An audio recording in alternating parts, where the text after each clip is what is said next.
¿Alguna vez viste algo que no debería existir? Probablemente la experiencia más extraña que he tenido fue cuando trabajaba como contratista para el ejército en Alaska.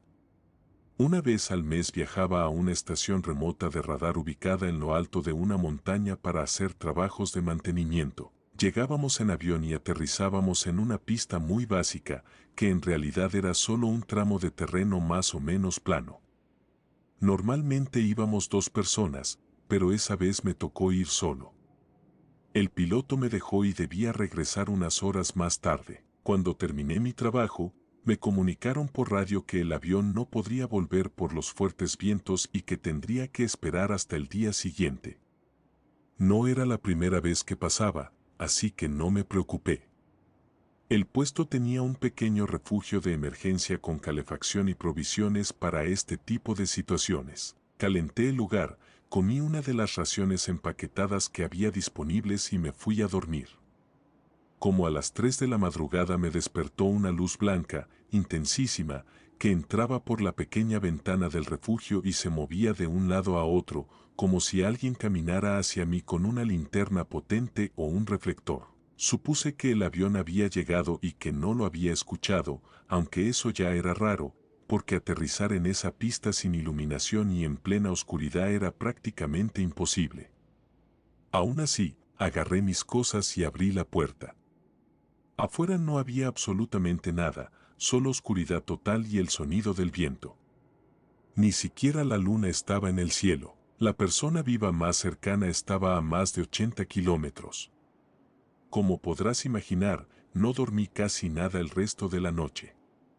A la mañana siguiente, cuando finalmente el avión vino a buscarme, le pregunté al piloto si alguien del equipo había sobrevolado la zona durante la noche para revisarme con un reflector o algo por el estilo. Él me miró serio y me dijo, por supuesto que no.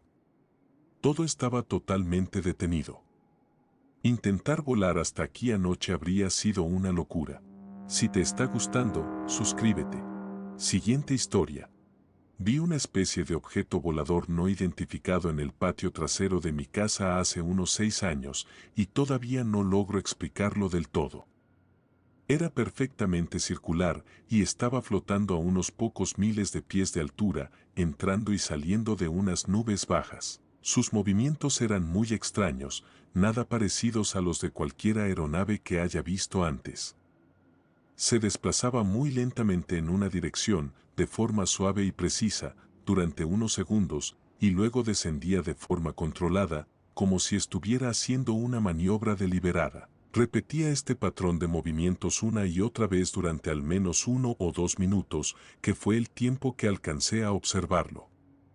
En un momento decidí entrar a buscar a mi padre, pensando que le interesaría y quizás podría darme una explicación. Siento que no debía haberme apartado, porque en cuanto regresé, ya no estaba. Cada tanto trato de recordar ese momento intentando encontrarle una explicación lógica, pero no consigo nada que encaje. No era un avión ni un helicóptero. Sus movimientos, por la forma en que se desplazaba, me recordaban un poco a un ave, pero eso no explica que tuviera una forma de disco tan perfecta. Sé que existen drones con esa apariencia, pero sinceramente dudo que alguien en esta zona rural donde vivo tenga uno así, y tampoco explicaría cómo desapareció de un momento a otro ni por qué no he vuelto a ver nada parecido desde entonces. No soy especialmente fanático del tema de vida extraterrestre, de hecho la mayor parte del tiempo soy bastante escéptico con respecto a que estén presentes en la Tierra. Pero años después, todavía no tengo una explicación para lo que vi, y me queda esa duda constante de que fue realmente lo que presencié aquella noche.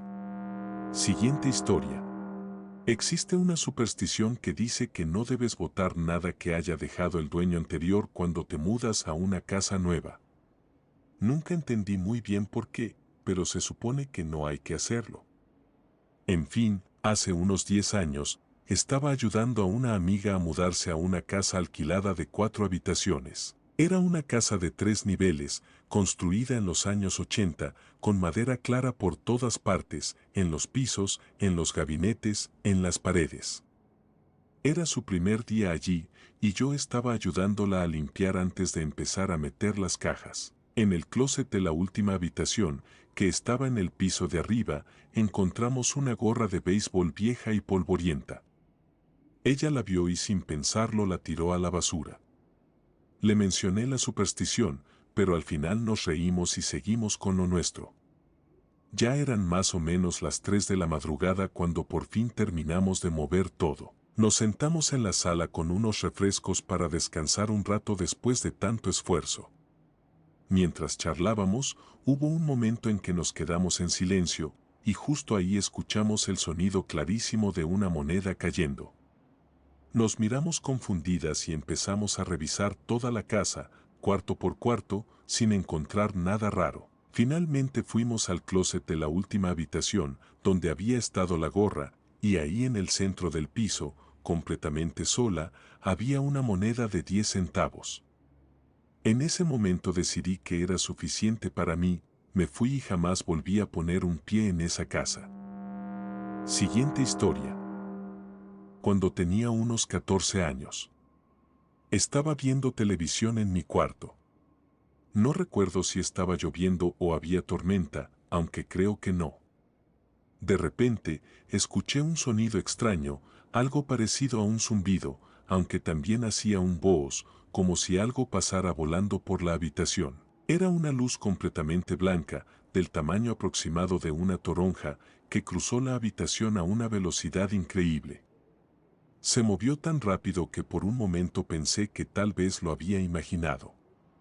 No hubo mucho tiempo para observarlo con detalle, pero justo cuando pasó por encima de mi gata, que estaba durmiendo en la cama, todo su pelo se erizó de golpe y dio un salto de casi 1 metro de altura. Y eso que era una gata mayor y floja, nunca la había visto reaccionar así. Literalmente pasó de estar dormida a salir volando en el aire. Vi que en otros comentarios algunas personas mencionaban que vivían en casas de campo antiguas, y en mi caso también era así. No estaba en la cocina ni cerca de ella, pero supongo que lo que sea que fuera pudo haber viajado por la antena de televisión. Esto fue a fines de los años 90, en una zona completamente rural, así que teníamos una antena de televisión grande montada en el techo, conectada directamente a mi televisor. La luz no salió del aparato, pero teníamos otra televisión en la sala. Nada se dañó, no hubo explosiones ni marcas, solo quedó una gata totalmente aterrada y con todo el pelaje lleno de estática. Siguiente historia. Una vez me desperté en medio de la noche y vi una luz reflejada en el borde de uno de mis estantes. Pensé, qué raro, pero supuse que era la luz de la luna o algo que venía de mi espejo. Empecé a mover un poco el espejo de pie y las cortinas para ver si era eso, pero la luz no se movía, ni temblaba ni nada. Me acerqué para ver mejor y puse la mano encima, para comprobar si era realmente un reflejo o algo distinto. Pero la luz no se proyectaba sobre mi mano, y mis dedos se pusieron rojos como cuando acercas la piel a una luz muy intensa. Pensé que era rarísimo, aunque no parecía algo peligroso, así que traté de no hacerle mucho caso. Encendí mi lámpara, que era bastante brillante, y la luz desapareció. Pero si la apagaba, volvía a aparecer. Después de unos minutos, apagué la lámpara de nuevo para intentar dormir, y esta vez vi que la luz parecía salir desde dentro del closet. No te voy a mentir, me asusté tanto que hasta me hice un poco pis encima, y volví a encender la lámpara enseguida. Pasé un par de horas viendo videos para distraerme, y cuando por fin me animé a apagar la luz otra vez, ya no había ninguna luz ni en el estante ni en el closet, así que me fui a dormir sin pensar demasiado en eso. A la mañana siguiente, mi hermano me dijo que se había despertado en la noche y vio que la puerta de su cuarto estaba abierta y que todas las luces de su habitación estaban encendidas. Le preguntamos a nuestros padres si alguno de ellos había ido a su cuarto, pero dijeron que no recordaban nada. Mi hermano simplemente apagó las luces y volvió a dormir, pero al día siguiente le pareció muy extraño todo. Así que o teníamos un fantasma fanático de la electricidad, o mi hermano estaba sonámbulo, aunque nunca había tenido ese tipo de episodios antes. Y lo que pasó en mi cuarto quizás fue solo mi imaginación. Lo cierto es que nunca pudimos explicarlo. Siguiente historia. Poco después de que mi madre falleciera, estaba organizando sus cosas en su habitación. Mientras revisaba todo, hablaba en voz alta como si estuviera conversando con ella. Había unas cajas con álbumes de fotos familiares que llevaba tiempo buscando y no podía encontrar, lo cual me tenía bastante inquieto. Estaba sentado en el suelo y en un momento dije en voz alta, ¿dónde dejaste los álbumes, mamá? Justo entonces, la puerta de su closet se abrió muy lentamente por sí sola, con un chirrido suave, pasando de estar casi completamente cerrada a quedar entreabierta a la mitad. Fue uno de los momentos más aterradores de mi vida. Me quedé completamente quieto, congelado, sin saber qué hacer. Y justo a la altura de mis ojos, en uno de los estantes bajos del closet, había una caja de cartón con la palabra álbumes escrita con la letra de mi madre. No soy una persona religiosa ni especialmente espiritual, así que lo primero que pensé fue que quizás la puerta tenía algún problema de equilibrio. Volví varias veces a revisarla, la moví de un lado a otro, la dejé en distintas posiciones tratando de replicar lo que pasó, pero desde entonces nunca más volvió a moverse de esa forma. Siguiente historia. Esta historia no me pasó a mí directamente, sino a mi papá. Cuando yo era pequeña, mi madre biológica y su esposo me secuestraron y se llevaron conmigo a otro estado.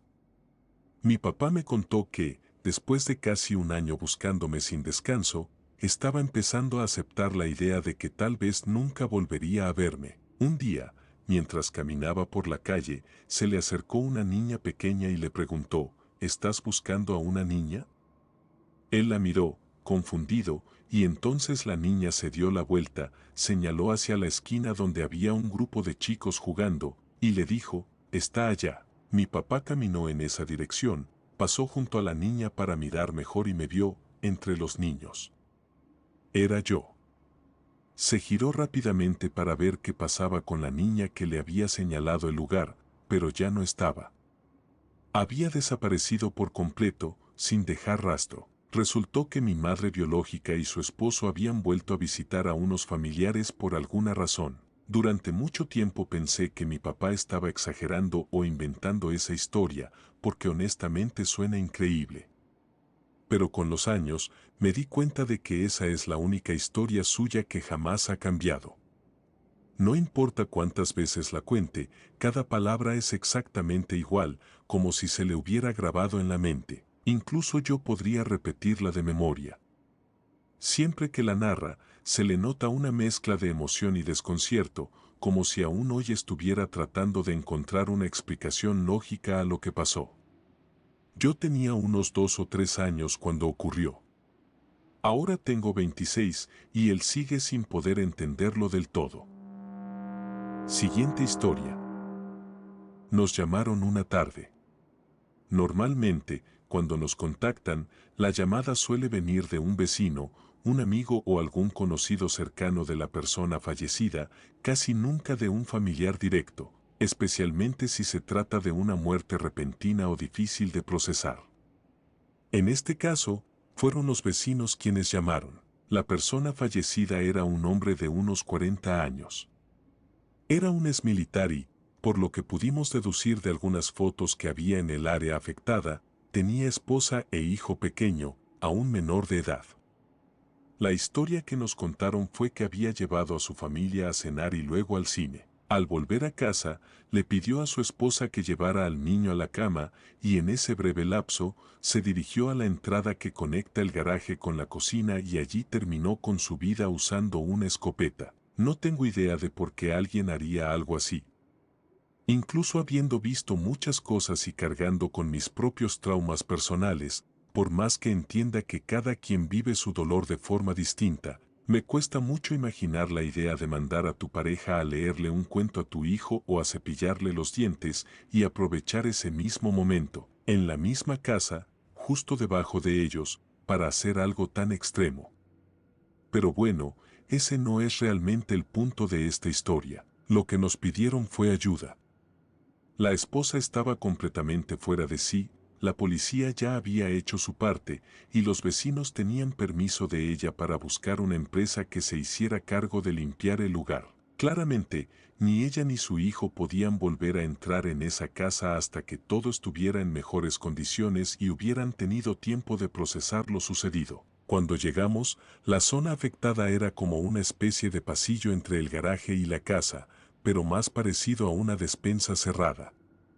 Es decir, el garaje tenía una puerta que daba a esa despensa, y esa despensa tenía otra puerta que conectaba con la casa. Según lo que nos dijeron, y por cómo estaba la escena, el hecho ocurrió justo dentro de la despensa. Lo extraño, y lo que hasta hoy me genera dudas, es lo que encontramos. Había lo que nosotros llamamos salpicadura, es decir, restos esparcidos a causa de la fuerza cinética del disparo, no solo en la despensa, sino también en el garaje y dentro de la casa. No es raro ver salpicaduras en varios puntos de una habitación, pero lo que no es común es encontrarlas en 3 espacios separados por puertas cerradas, tanto en las superficies exteriores como interiores de esas puertas, e incluso a unos 90 centímetros dentro de una esquina de la casa. Es algo que no nos cuadraba. Mi compañero y yo tratamos siempre de mantener cierta distancia emocional, así que no hablamos con la esposa ni pedimos informes oficiales.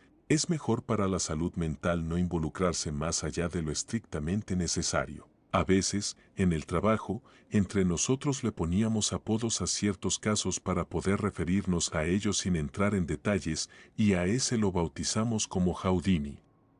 Porque sinceramente no entendemos cómo, incluso con la dispersión de perdigones que genera una escopeta, esa escena terminó con restos en tantos espacios separados. Fue o un acto de física imposible, o uno de los engaños más oscuros que alguien haya hecho jamás.